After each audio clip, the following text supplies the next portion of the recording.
سید رضوان حسن رضوی، نسیم اختر رضا بنت حیات بخش، غلام رضا ابن میران بخش، اظہر عباس ابن غلام رضا، جتنے بھی ہمارے امین شہداء. بسم اللہ الحمد للہ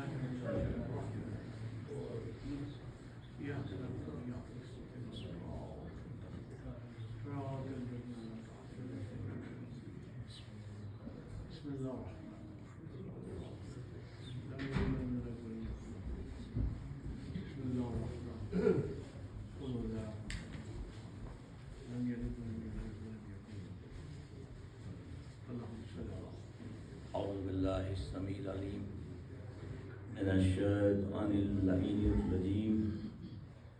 بسم اللہ الرحمن الرحیم. الحمد للہ رب العالمین والصلاة والسلام علی النبی الأمی ابی القاسم محمد الطیبین الطاہرین المعصومین المظلومین الذین اذهب اللہ عنهم الرجس وطہرهم تطہیرا.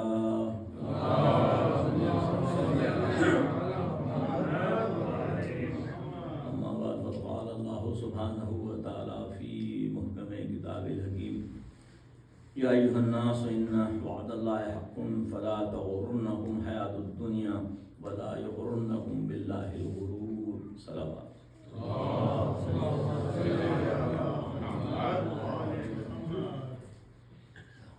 جو مجالس ہوتی ہیں ترہیم ایصال ثواب، یہ ہمیشہ میں کہتا ہوں ہمارے لیے ایک موقع ہوتا ہے، لمحہ فکریہ ہوتا ہے ہماری اپنی حیات کے لیے. جو ہماری مصروفیتیں ہیں، مشاغل دنیا، اس میں ہم بہت مشغول ہو جاتے ہیں. یہ تھوڑا سا ہمیں سوچنے کے لیے کچھ لمحہ موقع فراہم کرتے ہیں. اے لوگوں، ان وعد اللہ حق، اللہ کا وعدہ حق ہے، سچا ہے. فلا تغرنکم الحیات الدنیا، تمہیں دنیا کی زندگی دھوکے میں نہ ڈالے. ولا یغرنکم باللہ الغرور، اور نہ ہی کوئی اور دھوکہ دینے والا انسان، یعنی شیطان یا کوئی بھی ہو، چاہے انسان کا نفس ہو یا خارج سے کوئی ہو، تمہیں فریب نہ دینے والا. یہ ذات واجب جو ہے وہ بار بار دنیا میں جب آپ قرآن کھولتے ہیں اور پڑھتے ہیں، یہ تذکرہ بار بار آتا ہے. تو جس طرح قرآن میں بار بار تذکرہ آتا ہے، اسی طرح کلام ائمہ میں بھی بار بار تذکرہ آتا ہے. کلام امیر المومنین میں ذکر بار بار آتا ہے دنیا اور اس کی حقیقت کے اوپر. اللہ کا وعدہ حق ہے، اس کے مقابلے میں جو زندگی ہے دنیا کی زندگی، وہ ایک سراب ہے. اس کا وعدہ حقیقی زندگی کا ہے پروردگار، کہ جہاں انسان ہر وہ زندگی کچھ رکھے گا، زندگی جس کا وہ خواب دیکھتا ہے یا آرزو کرتا ہے، وہ اس دنیا میں ممکن نہیں ہے. وہ وہی ہے جو انسان چاہتا ہے اپنے لیے. تو ابدی زندگی کے مقابلے میں کوئی عارضی زندگی کا سودا کرے، وہ احمقی کرے گا. دنیا میں کوئی خسارے کا سودا کرنا نہیں چاہتا. یہ کیسے ممکن ہے؟ تو وہ اسی وقت ممکن ہے یہاں خسارہ جب وہ دھوکے میں آ جائے، کسی غلط جگہ پیسہ لگا دے، غلط جگہ سرمایہ کاری کر دے، کوئی اسے دھوکہ دے دے، فراڈ کر دے. جانتے بوجھ تو کبھی یہ کام نہیں کرے گا کہ اس کا کیپٹل لاس ہو جائے، اس کا سرمایہ ضائع ہو جائے. یہ کیسے ممکن ہے؟ بس خالی یہ کہتا ہے یہ دنیا ہمیشہ کے لیے نہیں ہے. بار بار میں تمہیں بتا رہا ہوں، سمجھا رہا ہوں. تو اس بات کو نہ بھولنا کہ یہاں ایک عارضی قیام ہے، تمہارا فریور نہیں ہے. جب عارضی اور دائمی کا مسئلہ ہے، آپ خود ہی سمجھ جاتے ہیں انتظام کیسا ہونا چاہیے عارضی میں اور ہمیشگی میں. عقلاً مسئلہ ہے کہ آدمی 2 روز کے لیے کہیں جا رہا ہے یا ہمیشہ کے لیے شفٹ ہو رہا ہے. زمین آسمان کا فرق ہوتا ہے، کتنے دن کے لیے جا رہا ہے، کہاں رہے گا. ویسے انتظام بھی عقل کہتی ہے کہ انتظام کرتا ہے وہاں پر بھی. کبھی کبھی زندگی میں ایسے حادثات ہو جاتے ہیں جو انسان کو توڑ دیتے ہیں. یہ تو کوئی شک نہیں ہے، انسان کی زندگی میں ہوتا ہے ایسا. اس لیے اس کو توجہ بار بار دلائی جاتی ہے اس طرف. دیکھو، خیال رکھو. مولا کائنات نے توجہ دلائی، فرمایا کہ دیکھو دنیا کیا ہے. ایک لہجے میں کوئی مزلہ ہو جاتا ہے، کوئی دھوکہ دے دیتا ہے، خسارہ ہو جاتا ہے، کوئی پیارا چلا جاتا ہے، کچھ بھی ہو سکتا ہے، دنیا اسی کا نام ہے۔ ایک لہجے میں کچھ سے کچھ ہوتا ہے کہ نہیں ہوتا؟ آدمی بیٹھا ہمارے سامنے بالکل فٹ نظر آ رہا ہے، 100 میل دوڑ کے بھی آتا ہے، یہ ہوتا ہے، ہر کام میں کرتا ہوں، معلوم آ کے اگلے دن گیا بلڈ ٹیسٹ کے لیے، زندگی اپ سائڈ ڈاؤن، معلوم آ کے بھائی زیادہ وقت ہی نہیں ان کے پاس، ہوتا ہے کہ نہیں ہوتا؟ ہمارے سامنے ہوتا ہے۔ دنیا میں خواب نہیں رہتے، ختم ہو جاتے ہیں۔ ابھی برادر صاحب نے بتایا کہ ابھی مرحوم جو تھے وہ ابھی چھوڑنے آئے تھے ایئرپورٹ، خواب تھے ان کے، ظاہر بچے ہیں چھوٹے، سبھی کچھ ہے، اچانک معلوم ہے کہ دنیا ہی تبدیل ہو گئی ہے، دنیا یہ ایک آدمی کے جانے سے۔ اب جو ضروری بات سمجھنے کی وہ یہ کہ یہ تو دنیا ہے ہی یہی، رہ جانے والوں کی ذمہ داری کیا ہے؟ تکلیف اور درد بڑھتا کب ہے؟ جب کوئی مشکل میں آئے اور اس کا ساتھ دینے والا کوئی نہ ہو۔ جانے والی کمی کبھی پوری نہیں ہوتی، مگر مادی مشکلات، دنیاوی مشکلات درد میں اضافہ کر دیتی ہیں۔ تو اگر ان مشکلات کے حل کے لیے اقربا موجود ہوں، احباب موجود ہوں، دوست موجود ہوں، تو تکلیف میں کمی ہو جاتی ہے۔ جانے والا تو ہمیشہ یاد رہتا ہے، وہ تو اپنی جگہ پر ہے، مگر جو دنیاوی مشکلات ہیں اس میں انسان کو تکلیف نہیں ہوتی، پھر وہ برداشت کر لیتا ہے، ورنہ انسان کا ایمان بھی خطرہ پڑ جاتا ہے۔ جب وہ مشکلات میں آتا اور کوئی نظر نہیں آتا تو وہ شکایت کرتا ہے کہ ایسا میرے ساتھ کیوں ہوا؟ دنیا ہے۔ اسی لیے ہمارے لیے بہت ضروری اس بات کو جاننا کہ ائمہ علیہ السلام نے ہماری توجہ ہمیشہ اس طرح مبذول کی، جیسے قرآن بار بار تکرار کرتا ہے، قرآن ہمیشہ اس کی تکرار کرتا ہے، ایسے ائمہ بھی تکرار کرتے ہیں۔ مولا کائنات نے ہمیں درس دیا، اولاد کے حوالے رکھا ہے، تو ہم سے خطاب، وعلم، جان لو انکا انما خلقت للآخرہ لا للدنیا، جان لو اس بات کو، تم آخرت کے لیے خلق ہوئے ہو، اس دنیا کے لیے نہیں، یعنی حیات ابدی کے لیے خلق ہوئے ہو، عارضی زندگی کے لیے خلق نہیں ہو تم۔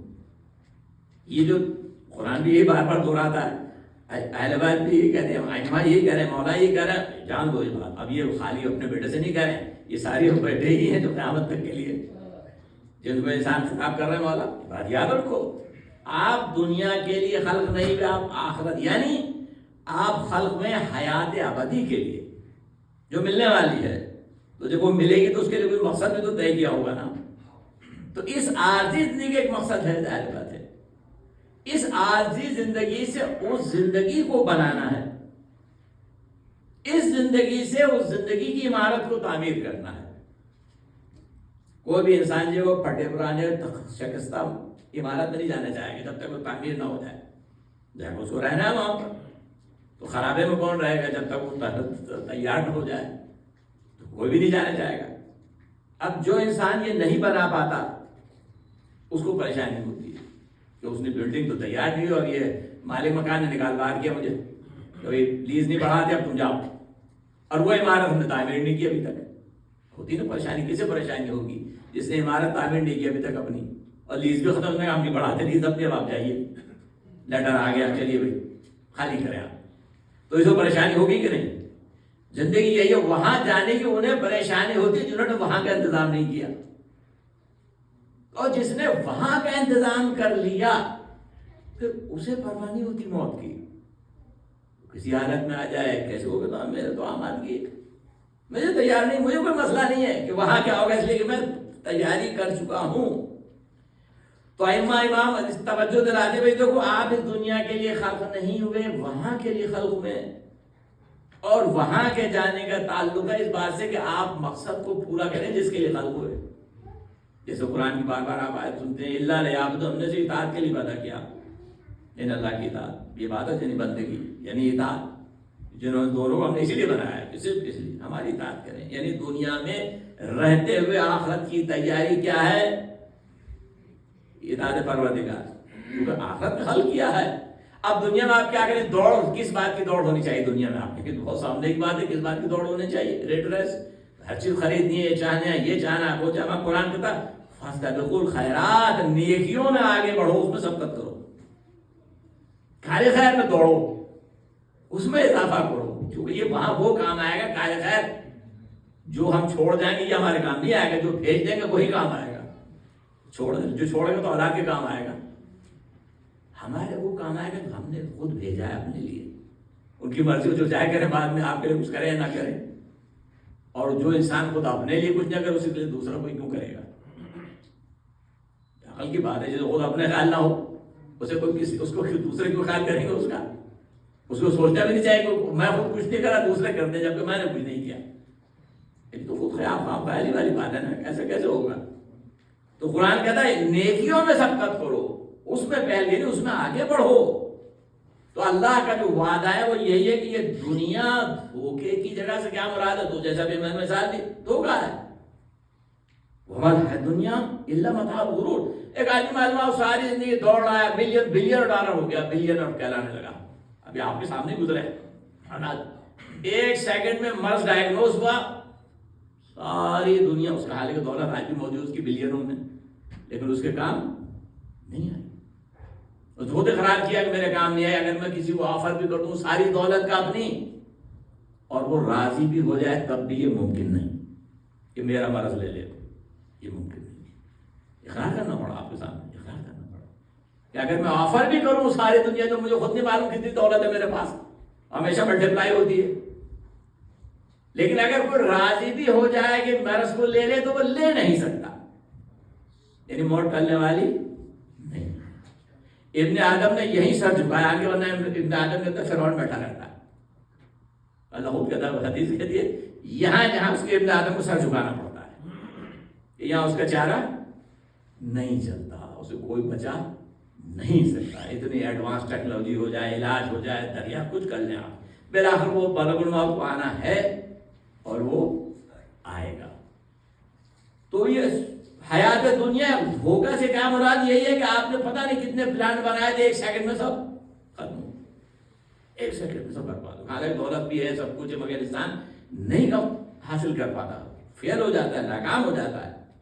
اس لیے اعلان کیا جاتا ہے بار بار دنیا ایک دھوکہ، یہ نہیں مراد ہے کہ آپ اس دھوکے سے کیا مراد ہے اس کو ہمیشہ کی نہ سمجھنا، یہ عارضی ہے، یہ ختم ہونے والی ہے، یہ باقی رہنے والی نہیں ہے، یہ دھوکہ ہے۔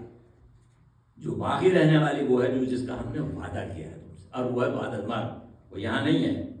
اس اعلان کل نفس ذائقۃ الموت، اس سے کوئی انکار کسی کو ہے ہی نہیں کہ ہر نفس کو ذائقہ چکھنا ہے، وہ کافر ہو یا مومن اس پہ سب کا اقرار ہے، چاہے آئے تو قرآن مانتا ہو نہ مانتا ہو، یہ تو مانتا ہے کہ یونیورسل ٹروتھ ہے موت، کسی کو انکار نہیں، کون ہے جو انکار کرتے؟ خدا کو نہ مانے اس کو تو مانتا ہے کہ نہیں مانتا؟ مانتا ہے۔ جو مومن ہے وہ کبھی مایوس نہیں ہوتا، خسارے میں نہیں جاتا، اسے خوف اسی لیے نہیں ہوتا کہ تو اللہ کا وعدہ ہے، وَإِنَّمَا تُوَفَّوْنَ أُجُورَكُمْ يَوْمَ الْقِيَامَةِ، موت تو ہے ہر انسان کے لیے، اور قیامت میں تمہیں تمہارے عمل کا پورا اجر دیا جائے گا، جو بھی تم نے یہاں پر کیا ہے، جو بھی تم یہاں سے کر کے جا رہے ہو اس کا پورا پورا بدلہ تمہیں ملے گا۔ اب ظاہر یہاں ایمان آ گیا، اس نے کیا کیا؟ چونکہ اس کا یقین تھا اگلی زندگی ہے تو پھر اس کے لیے اس نے کیا کیا، کیا عمل کیا اس نے، کیا بھیجا اس نے عمل سے اپنے، یہاں پر سے ہوگا فَمَنْ زُحْزِحَ عَنِ النَّارِ وَأُدْخِلَ الْجَنَّةَ فَقَدْ فَازَ، جسے آگ سے بچا لیا گیا اور جنت میں داخل کر دیا گیا وہ کامیاب کہلائے گا۔ چونکہ ظاہر ہے جب ہم یہاں سے آگے بڑھ رہے ہیں سفر کی طرف تو ایک موڑ پہ دو راستے ہو جائیں گے، ایک جہنم کا، دو جنت کی طرف۔ اب جس کو ایگزٹ ہے جنت کی طرف وہ کہا فقط فاز، وہ کامیاب ہو گیا، اور جس کا ہو گیا جہنم کی طرف ناکام ہو گیا، کیونکہ دو ہی راستے ہیں وہاں جانے کے بعد۔ وَمَا الْحَيَاةُ الدُّنْيَا إِلَّا مَتَاعٌ، دنیا کی زندگی جو ایک دھوکہ، یعنی اس کو حقیقی زندگی نہ سمجھ لینا۔ فرماتے ہیں وَلِلْفَنَا لَا لِلْبَقَا، بیٹا یہ فنا کے لیے ہے زندگی، بقا کے لیے نہیں ہے۔ اس زندگی کو ختم ہی ہونا ہے، سوائے ذات واجب کے ہر شے کو فنا ہونا ہے۔ دنیا میں تم آئے ہو عارضی، اس کے لیے آگے ہر شے فنا ہونے والی ہے، یہ فنا ایک حقیقت ہے۔ تو امام اسے توجہ دینا چاہتے ہیں آخرت حقیقت ہے، فنا لازم ہے، بقا یہاں سب کے لیے، بقا وہاں یہاں نہیں، اس کو سمجھو۔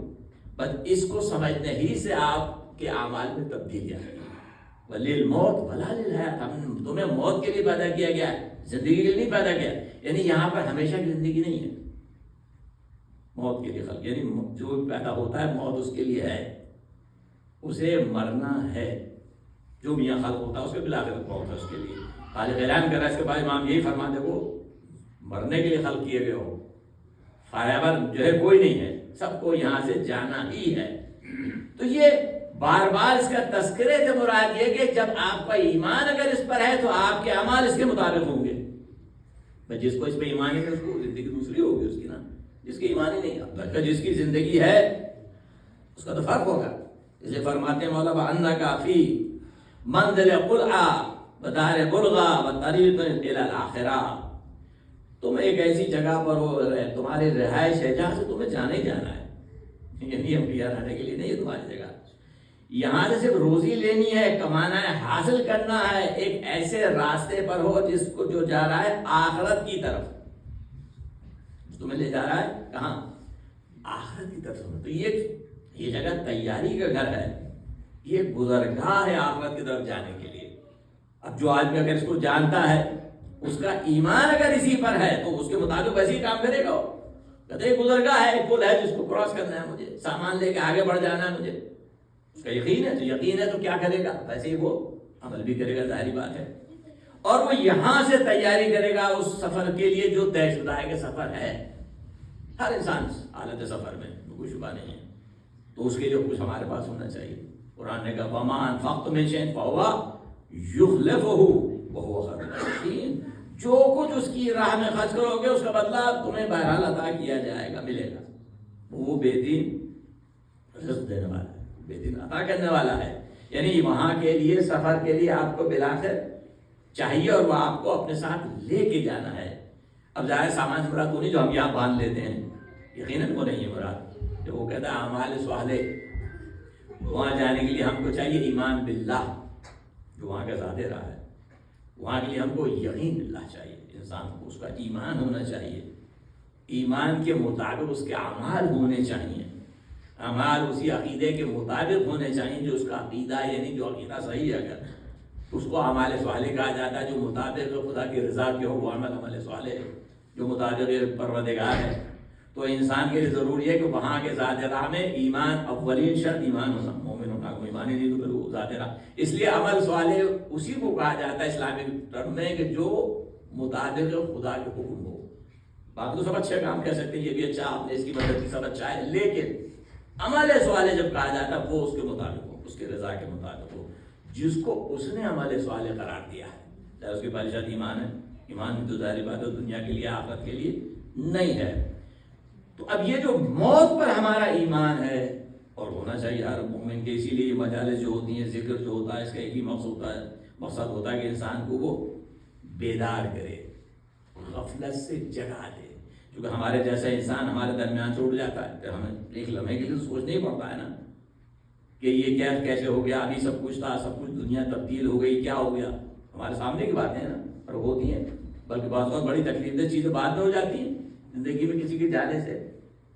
تو اس لیے اس بات کو ہمیں جاننا پڑتا ہے کہ یہ بار بار تذکرہ کیوں کیا جا رہا ہے ائمہ کی طرف سے۔ اگر موت پر یقین ہے تو پھر آرزویں بھی کم ہو جاتی ہیں، یعنی انسان اجازت نہیں دیتا کہ وہ اس پر غلبہ کر لیں، ذکر الموت یمیت الشہوات، انسان کی جو خواہشات ان کو مار دیتی ہے موت، جو انسان کی کچھ نہیں بھی خواہش ہو، لیکن اگر موت سامنے تو پھر اس کے لیے سب بیکار ہو جاتا ہے کہ نہیں ہو جاتا؟ وہ ہمارے لیے جھٹکا ہو جاتا ہے کسی اس میں شرکت کرنے کے بعد تھوڑی دیر کے لیے، تو کم از کم ہوتا ہے کہ نہیں ہوتا کہ بھائی یہ سب کیا ہے، یہی ہے کیا سب، ہاں انجام یہی ہے۔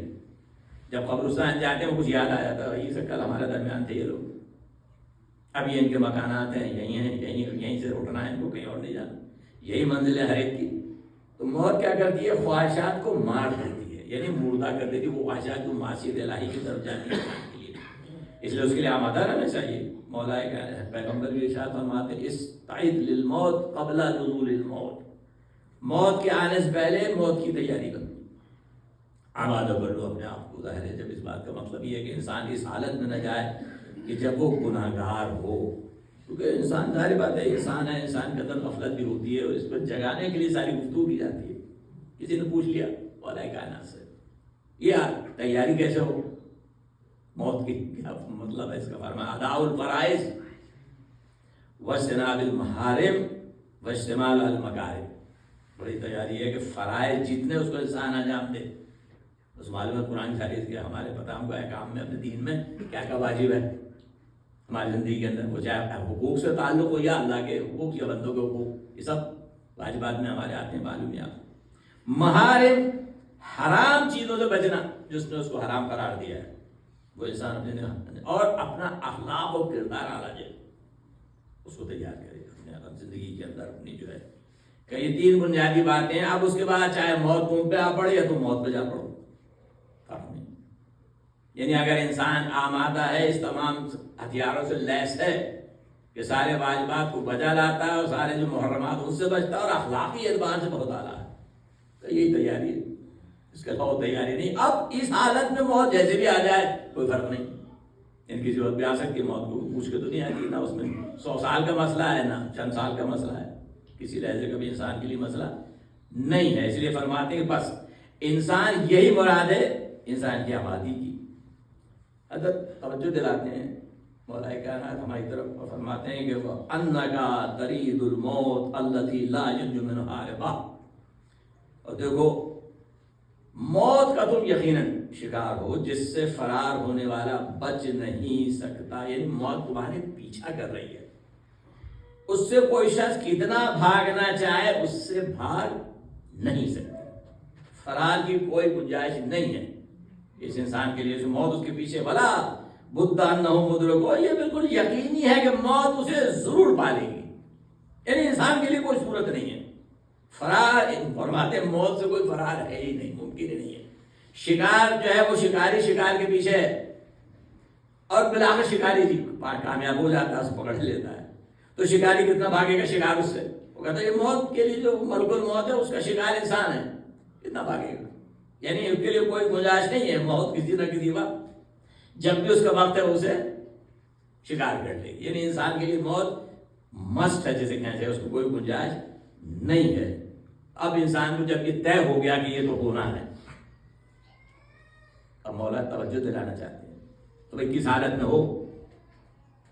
یہ تو طے ہے نا کہ نہ یہ وقت دیکھتی ہے، نہ کوئی وقت ہے، نہ کوئی جگہ کا مسئلہ ہے کہ کس حالت میں. وہ پوچھ کے تو نہیں آتا نا کہ آپ کہاں بیٹھے ہیں، کہاں اٹھے، کس حالت میں. نہیں، نہ وقت کا مسئلہ ہے، نہ جگہ کا مسئلہ ہے، کسی حالت کا مسئلہ نہیں ہے. پھر فرماتے فکم منہ علی حذر ان یدرک وانت علی حال سیئہ. تو دیکھو ہوشیار ہو، خبردار ہو، موت تمہیں اس حالت میں نہ آلے کہ تم بری حالت میں ہو، گناہ کی حالت میں ہو، معصیت کی حالت میں. وہ موت کو کہہ کے تو نہیں آتی، کسی لحظے بھی آ سکتی ہے. آدمی کہیں بھی کھڑا ہو، کہیں بیٹھا ہو، کسی حالت میں ہے نہیں، کہیں بھی ہے موت آ جائے گی. ایسا تو نہیں دیکھا کہ بھائی یہ تو بہت بری جگہ ابھی یہاں نہیں آنا چاہیے. نہیں، وہ کچھ طے نہیں ہو، کہیں بھی ہو سکتی ہو کسی حالت میں. تو امام کہتا ہوشیار خبردار ڈرو بات سے. اس کا کیا ہوا؟ اس کا مراد ہے کہ انسان کو ان مقامات پر ہونا ہی نہیں چاہیے جو رسوائی کے مقامات ہیں. یعنی حالت گناہ میں نہیں ہونا چاہیے، حالت معصیت میں نہیں ہونا چاہیے. جو موت تو کسی وقت پہ آج نہیں کہا اچھی حالت میں نماز نہیں آئے گی مثلا، یہ تو طے نہیں ہے نا. آدمی کوئی آدمی کتنی نمازیں پڑھتا ہو، اس کو نہیں معلوم موت کب آنے والی ہے.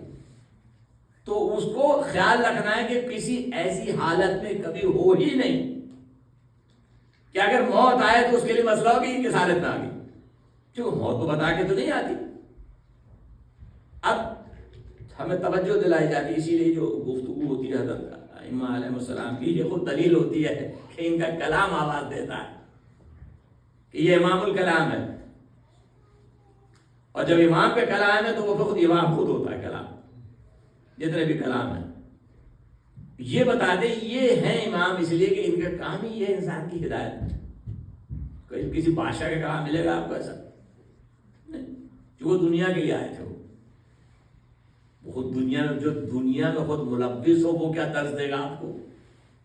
جو اپنی دنیا کے خاطر اپنی آخرت کا سودا کر رہے ہوں حکمران، ان سے نصیحت کی باتیں کہاں سے ملیں گی آپ کو؟ چونکہ وہ تو خود ہی دنیا کے ہاتھ وصول کرنے میں لگے ہوئے ہیں. یہ نصیحت وہی کر سکتے ہیں کہ جو خدا شناس ہیں، جو اپنے فرائض کو سمجھتے ہیں، جو جانتے ہیں کہ انسان غفلت میں ہے، اسے جگائے کیسے جائے، اور جن کی حیات خود گواہی ہوتی ہے کہ دیکھو ان کی حیات کو دیکھو کتنی پاکیزہ ہے، ان پر کوئی الزام نہیں لگا سکتے. آپ یہ خطاب کرتے رہتے ہیں مگر دیکھیے آپ نے کیا کر دیا، ان سے کوئی نہیں کہہ سکتا کبھی بھی. انہوں نے جو کہا وہ ثابت ہے پوری حیات ان کی، یا نہیں؟ تاریخ گواہ ہے، تاریخ ان کی گواہ ہے کہ جب وہ ان کی ہسٹری لکھتے ہیں تو ان سے بڑھ کر کوئی اور زاہد نہیں ہو سکتا، عابد نہیں ہو سکتا، سخی نہیں ہو سکتا، شجاع نہیں ہو سکتا، ہمارا یعنی جتنے بھی صفات حسنہ ہیں ان سے بڑھ کر کوئی شہر میں نہیں ہوگا، دنیا میں نہیں ہوگا. اسی لیے ان کا انتخاب ہے، پروردگار انتخاب ہے، پیغمبر کا انتخاب ہے، انسانیت کی رہنمائی کے لیے ہے. اسی لیے مولانا شاہ فرماتے ہیں دیکھو تو اب یہ دیکھ لو کس حالت میں ہو، یعنی ایسی حالت میں تمہیں ہونا چاہیے کہ تو فرشتہ ہے تو ناپسندیدہ ہو، یعنی انسان گناہوں میں مبتلا ہو. فرمایا قد كنت تحدث نفسك منها بالتوبة فيحول بينك وبين ذلك فإذا أنت قد أهلكت نفسك. اب دیکھو ایسا نہیں ہونا چاہیے کہ آپ اپنے اندر، یعنی انسان ریئلائز کرتا ہے کہ بھائی میں بڑی غلط جگہ پر ہوں، گناہ کر رہا ہوں. جب یہ خیال آتا ہے تو مومن خیال کیا ہونا چاہیے؟ توبہ. جیسے آپ ریئلائز کریں گے گناہ میں مبتلا ہوں، زندگی میری گناہ میں ڈوبی، کیا ہوگا یار میں نے ایسا کیوں کیا؟ اسی وقت بھی انسان کو احساس تو ہو جاتا ہے نا کہ میں جو کچھ زندگی گزار رہا ہوں یہ مطابق خدا کے نہیں حکم کے. بھائی قرآن سب پڑھتے ہیں، حدیثیں سنتے ہیں، مجلس سنتے ہیں، سب پتا علماء کیا کہتے ہیں، کیا کتاب میں لکھا ہے، حرام کیا ہے حلال کیا. آدمی جو ہے اس کو مطابق زندگی گزارے، آج نہیں کرتا اگر تو کسی وقت جاگ بھی جاتا ہے کہ بھائی یہ میں کیا کر رہا ہوں. ہوتا ہے کہ نہیں؟ ہماری محافل، ہماری مجالس، ہماری شادیاں، ہمارے بیاہ، ہمارے موت، زندگی کیا مطابق خدا ہوتا ہے؟ کیا مطابق قرآن ہے؟ کیا مطابق ائمہ ہے؟ یہ نہیں ہے. ہوتا ہے نا؟ تو کبھی ہو بھی سکتا ہے کہ اسے خیال آ جائے گی یہ غلط زندگی گزار رہا ہوں، یہ معصیت کی زندگی ہے. تو جب یہ خیال آئے گا تو کیا ہوگا؟ مومن کیا چاہے گا؟ توبہ ہے نہیں اخیر. اور ہم کہے گا بھائی مجھے توبہ کرنی چاہیے، نہیں توبہ کہے گا کہ ہاں مجھے توبہ کرنی چاہیے. مولا خبردار کر رہے ہیں بات سے. دیکھو جب تم اپنے اندر تمہارے نفس تمہارا توبہ کی گفتگو کر رہا ہو، یعنی تمہارے اندر خیال یہ پیدا ہو جائے کہ بھائی یہ میری زندگی غلط ہے، میں جو کر رہا ہوں غلط ہے، تو پھر ایسا نہ ہو کہ وہ تمہارے اور توبہ کے درمیان میں حائل ہو جائے. ایسا کب ہوگا؟ خیال تو آیا توبہ کر لوں مگر نہیں کی، اتنے موت آ گئی.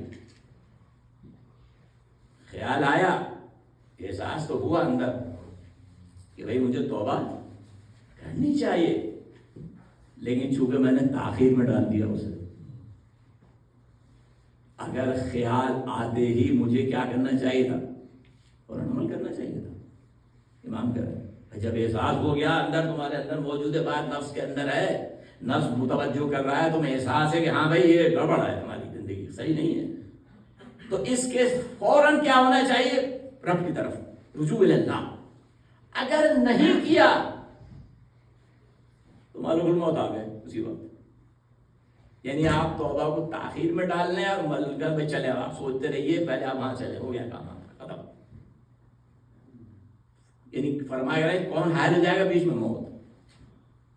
چونکہ موت توبہ کا موقع تھا تو بس یہ سمجھ لو پھر وہ ہلاکت ہے، اپنے نفس کو اس نے ہلاک کر دیا، برباد کر دیا. یعنی اس کے اندر یہ چیز آئی، اسے شعور تو ہوا، احساس ہوا، نفس میں آیا کہ ہاں بھی توبہ کرنی چاہیے، مگر چونکہ نہیں کی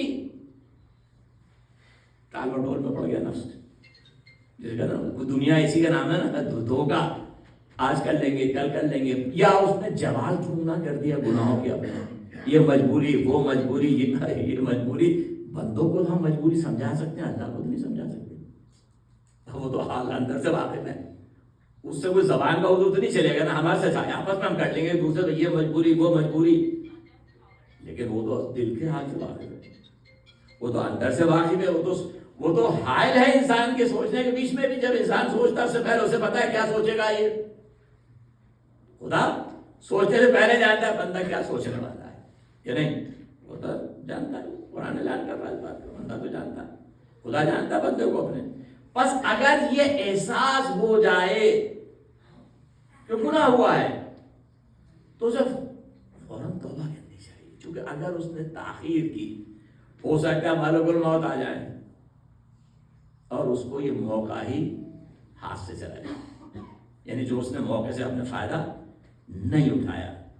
اور کبھی کبھی یہ بھی ہوتا ہے کہ اس جگہ انسان ہو جاتا ہے جہاں پر توبہ فائدہ نہیں دیتی. وہ کب ہوتا ہے؟ جب انسان کو اپنے گناہ کے انجام کا پتہ چل جاتا ہے. مطلب انسان کو کہا گیا کہ عبد الصالح کو قتل نہیں کرنا، حرام ہے. تو اب ایسی شخصیت کو قتل کرے تو کہا کہ بھائی اوہ میں توبہ کرتا ہوں. یہ توبہ جا کے پوچھتے اس نے یہ کام کیا ہے، اسے معلوم تھا یہ بات. اس لیے قرآن میں کہتا ہے کہ فرعون نے آواز دی. فرعون تو ایمان لا رہا ہے نا، مگر اب جب ڈوب رہا ہے، جب پانی سر پہ آ گیا اور اس نے کہا اب میں گیا، تو اب وہ کیا کہتا ہے؟ اعلیٰ آمنت انہ لا الہ الا الذی آمنت بہ بنو اسرائیل آمنت بہ بنو اسرائیل. وہ میں ایمان لایا کس پر؟ اللہ پر. اس کے علاوہ کوئی نہیں ہے جس پر بنو اسرائیل کا بھی ایمان ہے. وانا من المسلمین، میں مسلمانوں میں سے ہوں. اللہ نے رد کر دیا اسے. اعلان اب انجام دیکھنے کے بعد اپنا اعمال کرنا. اب جب کسی جگہ نہیں ہے، یہ پہلے ہونا چاہیے تھا.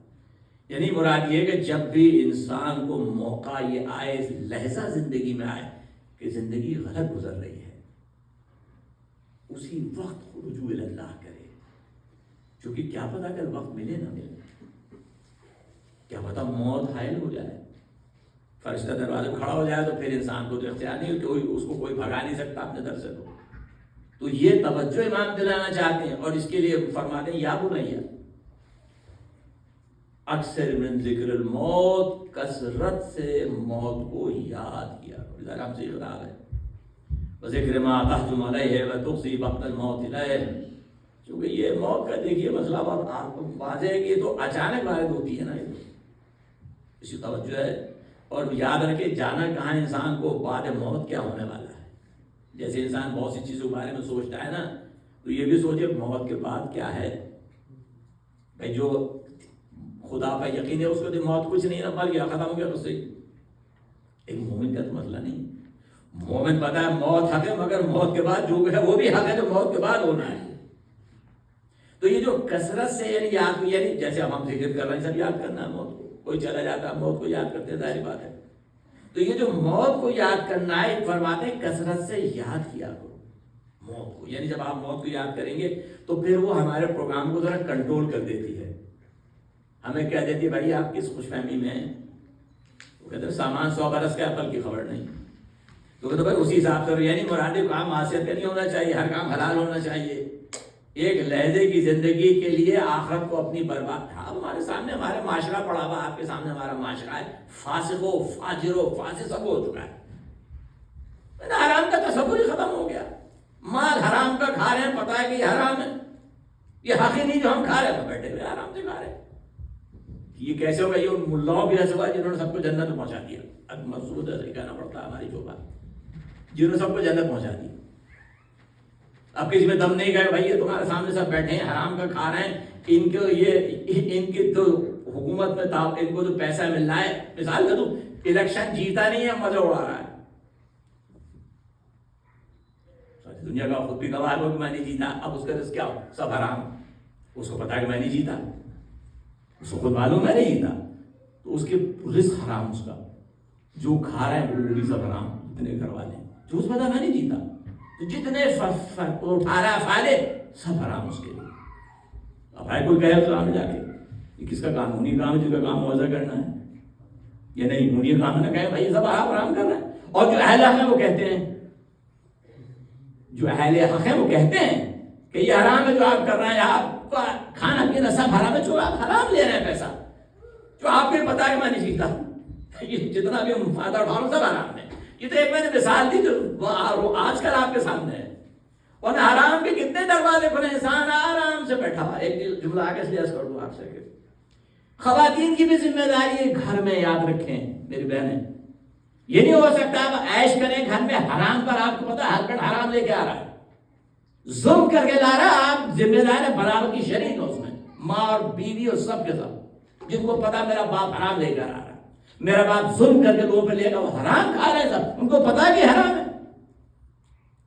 وہ جسے یہ پتا ہے وہ علم نہ ہو کسی کو الگ ہے، جس کو اچھی طرح پتا ہے کہ ساری دنیا کہتی ہے حرام کر رہا ہے اور وہ گھر میں عیش کر رہے ہیں، چونکہ وہ کما کے لا رہا ہے، وہ بھی اہل جہنم، کھانے والا بھی اہل جہنم. اس کو سزا حق بلند کرنی پڑے گی کہ ہم یہ حرام نہیں کھائیں گے.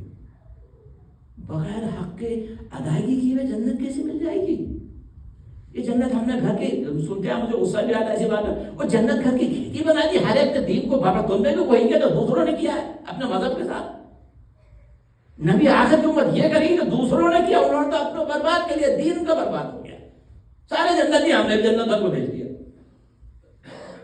قرآن نے تو نہیں بھیجا کسی کو، ہم بھیجتے ہیں. قرآن سارے اصول واضح ہیں، حدیث ائمہ کی زندگی پوری واضح ہے یا نہیں ہے؟ تو یہاں جب موت کی آتی ہے تو اس کا مطلب یہ گھر میں خواتین کی بھی ذمہ داری ہے. ماں شوہر کیا کمائے نہیں، مجھے اچھے اچھے کھانے کو مل رہا الحمدللہ، زیور لو، یہ خریدو، پراپرٹی خریدو. مال کہاں سے لایا؟ یہ نہیں، ان کی ہر شخص کی ذمہ داری، ماں کی ذمہ داری بیٹا کہاں سے لے کر آ رہا ہے، ظلم کر کے لا رہا ہے، کسی حق چھین کے لا رہا ہے، کہاں سے لا رہا ہے؟ اگر اس کو علم ہے تو سب کے لیے حرام ہو جائے گا. تو یہ تو ذکر موت ہے کہ انسان کو آمادہ کرتی ہے کم پر بھی. فرمایا ومن اکثر من ذکر الموت رضی من الدنیا بالیسیر، جو موت کو یاد رکھتا ہے زیادہ وہ تھوڑی سی دنیا پہ بھی خوش ہو جاتا ہے. یعنی وہ حلال پہ راضی ہو جائے گا، بس کافی ہے میرے لیے، یعنی اوپر کی آمدنی نہیں ڈھونڈتا پھرے گا وہ، کیونکہ وہ موت پر یقین اس کو یاد رکھتا ہے. کثرت سے موت یہ نہیں ہو سکتا کہ جو مل رہا ہے بس حلال یہی کافی ہے. آپ کو کوشش سے نہیں منع کیا ہے کوشش نہ کریں حلال کی، بالکل کسی نے منع کیا، اسلام تو یہ بہت ہی نہیں کر رہا. اس لیے میں تمام کر رہا ہوں گفتگو اپنی خلاصہ ہے اس بات کی یاد رکھیے کہ موت جب برحق ہے تو موت کی برحق ہونے کے بعد اس کی آمادگی سب سے بڑی حقیقت ہے. اس لیے مولا کائنات فرماتے حتی یاتی کا وقد اخذت منه حذرک وشددت له ادرک ولا یاتی کا بغتۃ فیبہرک. دیکھو ایسا نہ ہو جائے کہ بغیر اس کے موت تم پر پہنچ جائے، تم نے اپنا سامان حفاظت کا سامان بھی مکمل نہیں کیا، خود کو مضبوط بھی نہیں کیا، وہ تم پر ٹوٹ پڑے. یعنی تمہیں پتا تھا اچانک تو آئی اور وہ آ گئی. اب تم نے کوئی کام ہی نہیں کیا، اپنے آپ کو مضبوطی نہیں کیا، نہیں تمہارا سامان ہی نہیں موجود ہے، تم نے آمادگی بھی نہیں کی. اچانک جب آئے گی تو تم حیران ہو جاؤ گے یہ کیا ہو گیا، یہ کیا ہو، موت آ گئی، فرشتہ آ گیا میرے پاس. اب اس میں کوئی گنجائش نہیں بچنے کی. ایسا نہ ہونا پائے کہ اچانک آ جائے، کیونکہ اس کے لیے نہ عمر کی قید ہے، نہ وقت کی قید ہے، نہ جگہ کی قید ہے، نہ حالت کی قید ہے. تو امام کہتے پھر آپ پریشان نہیں ہوئے، یہ کیا ہو گیا، یعنی میرے پاس وقت ہی نہیں ہے، میں جا رہا ہوں، ساتھ کیا لے کے جا رہا ہوں. یہ سب سے بڑا مسئلہ یاد رکھیے. اہل بیت کے ماننے والے جب حقیقت دنیا کو سمجھ لیتے ہیں پھر یہ زندگی ان کی دنیا میں حقیر ہو جاتی ہے. جس کے سامنے دائمی زندگی ہو وہ اس زندگی کی خاطر اخروی زندگی کا کبھی سودا نہیں کر سکتا. کربلا کس چیز کا نام ہے؟ کربلا موقع تھا جس کو چاہے جو چاہے چلا جائے، چھوڑ کے سب کے پاس زندگی تھی بھائی یا نہیں تھی؟ تھی نا، موقع تھا ان کے پاس، حیات انجوائے کرتے وہ. امام نے تو بلکہ چراغے قبول کر دیے، شب عاشور کہ بھائی جس کو جانا ہے وہ جائے، شرمندگی نہ ہو مجھے دیکھ کر تو میں اندھیرا کیے دیتا ہوں، رات کی تاریکی میں چلا جائے، نکل جائے. بلکہ یہی نہیں، اگر شرمندہ ہونا زیادہ فکر ہے تو میرے اقربا میں بھی ایک ایک ہاتھ پڑھ کے لے جاؤ اگر وہ جائے. پہلی آواز جو بلند ہوئی ابو الفضل عباس کی آواز تھی. بولا آپ کو چھوڑ کے جانے کا تصور، آپ کے بعد زندہ رہنے کا خیال، یہ کیسے ممکن ہے کہ آپ کے بعد زندگی کا تصور ہو؟ مولا کے بعد وہ آواز، پہلی آواز سے جو گونجی، یہ با وفا کی آواز ہے، عباس کی آواز ہے، یہ ام البنین کی آواز ہے، ماں کی تربیت بولتی ہے. عباس کی تربیت کا حاصل کیا ہے؟ ام البنین. وہ ماں ہے جنہوں نے عباس کو تیار کیا، عباس کے بھائیوں کو تیار کیا. 4 بھائی شہید ہوئے ٹوٹل. ایک نہیں سب کی قربانی دی ہے. اس لیے کہتی تھی مجھے امید بنی نہ کہا کرو چونکہ اب تو بیٹے ہی نہیں رہے. جب مدینے میں رونے کی آواز آتی تو کہا کرتے تھے بھائی یہ عمر بن گا یہ نہ کرو مجھے اولاد بیٹے تھے تو کہا جاتا تھا اب تو بیٹے ہی نہیں رہے. تو یہ جو عباس کے اندر آئی ہے وفا عباس کے اندر جو تربیت ہے کہ کبھی خود کو مالکت نہیں سمجھا, ہمیشہ کنیز سمجھا. اس در کی کیونکہ یہ رسول کا در ہے, فاطمہ کا در ہے عزیزو. ان کا بھی نام فاطمہ, شہزادی کا نام بھی فاطمہ. دیکھیے کردار دیکھیے عباس کی تربیت کا. ماں نے کہا مولا سے کہ آپ مجھے فاطمہ نہ کہا کریں, نام فاطمہ ہے.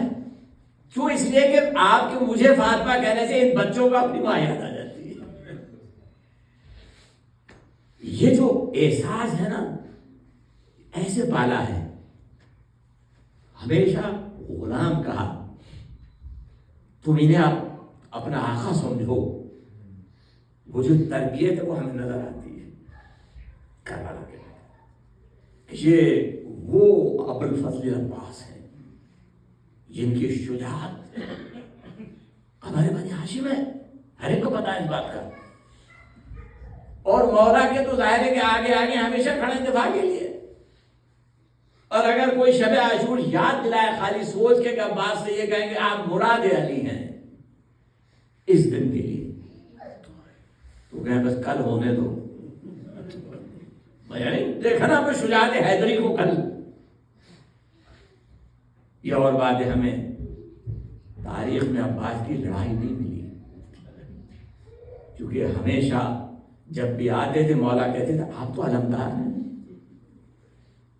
جب بھی کسی شہید کا لاشا آتا تھا عباس پہلے آ جاتے تھے بھائی آقا مجھے اجازت تو کہتے آپ تو لشکر کے علمدار ہیں. مگر ایک وقت آیا کہ جب سب کی لاشیں اٹھا اور عباس نے بھائی سے کہا مولا اب مجھے. مولا نے وہی دہرایا کہ آپ علمدار ہیں. مولا وہ لشکری کا تو وہ لشکری نہیں ہے جس کا میں علمدار ہوں. لشکری باقی نہیں رہا کہ جاؤ پھر پانی کا انتظام کرو. یعنی اپنی ذمہ داری پانی کی دی ہے کہ پانی کا انتظام کرو. اور جب یہ انتظام مل گیا عباس کتنے خوش ہوں گے, اسی بہانے اجازت تو مل گئی.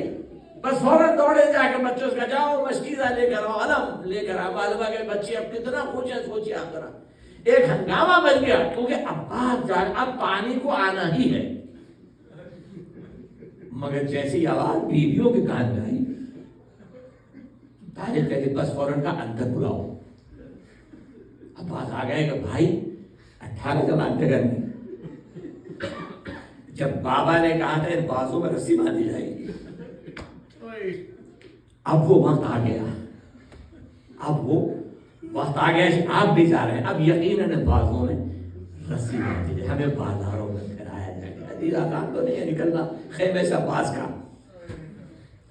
امید ہے عباس 18 سے عباس اہل حرم کی, اور عباس نے وہی کیا. ترائی میں گیا مشکیزہ بھر کے لے آئے, اور جب تک مشکیزہ سالم رہا عباس کی زندگی کا سفر باقی تھا. ہدف زندگی یہی تھا. لیکن جب تیر لگنا شروع ہوئے, ایک بازو کٹا دوسرا بازو کٹا, اب دانتوں میں مشکیزہ ہے چونکہ امید باقی ہے. لیکن جب تیروں میں صرف مشکیزہ چھلنی ہونے لگا اور بھارا پانی بہ گیا, تو عباس نے ایک دفعہ نگاہ کی. اب گویا کہ مقصد حیاتی ختم ہو گیا. یہ تو ہمیں اس نے بتایا جب ہم نے ترتیب دیکھی کٹے ہوئے بازوؤں کی اور جسم کی, تب ہمیں پتا چلا کہ یہ عباس کا لاشا خیمے کے قریب کیوں نہیں ہے. پہلے بازو کٹے تھے تو مولا کو تو جسم پہلے ملنا چاہیے تھا. یہ بازو کیسے معلوم ہوتا ہے کہ عباس نے رخ موڑ دیا تھا. عباس نے گوارا نہیں کیا کہ اب میں جاؤں اور بچے انتظار میں ہیں میرے کہ عباس پانی لے کر آ رہا ہے. تو عباس نے اس بات کو گوا, اور جب رخ کو موڑا تو لشکر آدھا کے درمیان میں آ گئے. اب بازو تو ہے نہیں کہ دفاع کرے. کوئی تیر مار رہا ہے, کوئی نیزہ مار رہا ہے, کوئی تلوار مار, یہاں تک کہ زخمی ہو گیا عباس زمین بھرا ہے. کسی نے کہا مسائل پڑھو. سب سے بڑے مسائل کس کے ہیں؟ کہ ہر آدمی جو گرتا تھا پہلے ہاتھوں کو آگے بڑھاتا تھا. جب عباس گرے تو عباس کے تو بازو نہ تھے. عباس کس طرح سے زمین پر گرے ہوں گے؟ مجھے کوئی تعجب نہیں اگر روایت یہ کہے کہ سب سروں کے نیزوں پر مگر ایک سر گھوڑے کی گردن میں جھول رہا تھا. کسی نے کہا یہ سر گھوڑے کی گردن میں کیوں لٹکا ہوا ہے؟ کہا جب اسے بلند کیا جاتا یہ سر رکتا نہیں ہے اس لیے کہ پیچھے اہل حرم ہے، زینب ام کلثوم ہے، بے رضا پھرایا جا رہا ہے. یہ کیسے برداشت کرے کہ جس کو بیویوں نے کہا بھائی تم جا رہے ہو اب ضرور رسی باندھی جائے گی. ایک مطلب سورہ ہم تو تین مت سورہ ساتوں تمام موسمی تھی.